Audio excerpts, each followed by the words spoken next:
Hey everybody, Sean here from VidGamiac.com. Here we are today back in the Binding of Kin update for Dead by Daylight, going for the Adept Élodie achievement. This one's going to be done from the survivor side. It is to escape a game as Élodie, only using her 3 unique perks. So obviously you need Élodie for this, so make sure you grab her from the DLC pack or from the in-game store. You also need to make sure you get her to a minimum of level 10 in order to open up 3 free perk slots. The perks you want to use and only use are going to be Appraisal, then Deception, and then finally, the third and final one is going to be Power Struggle. Leave the fourth empty if you have that available to you, and make sure you do whatever you want for items, add-ons, or offerings. Get into the game, and your goal is to escape using this build. So thankfully, Elodie's perks are going to be quite useful, however, they don't really have any good synergy together.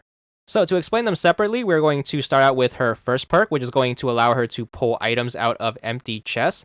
So if you spot an empty chest, what you can do is you can go up to it and then hold right bumper to rummage through it. You should be able to pull an item out of it even though it's empty. And what this is effectively going to mean is you are able to get double the use out of a chest. What you can do is you can open up a chest like normal, pull the item out, and then drop it, and then rummage through the chest again to get a second item. So you should be able to get more utility out of any chest that you spot along the map. As for her second perk, which is going to be Deception, this is going to be pretty useful for giving the killer the slip.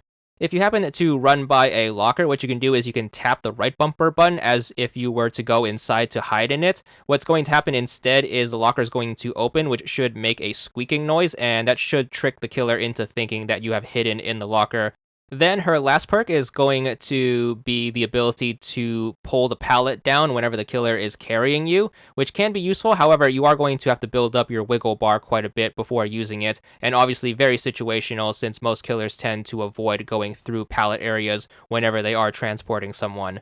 Nonetheless, whether you find the perks useful or not, your goal at the end of the day is to just escape. You can escape through either method, either through one of the 2 exit gates or the hatch if all of your teammates do end up dying. Once you do make it to the results screen with the escape status using this particular build, you should be good for your achievement. There it is. It's going to be for 20 gamer score, and that's all there is to it.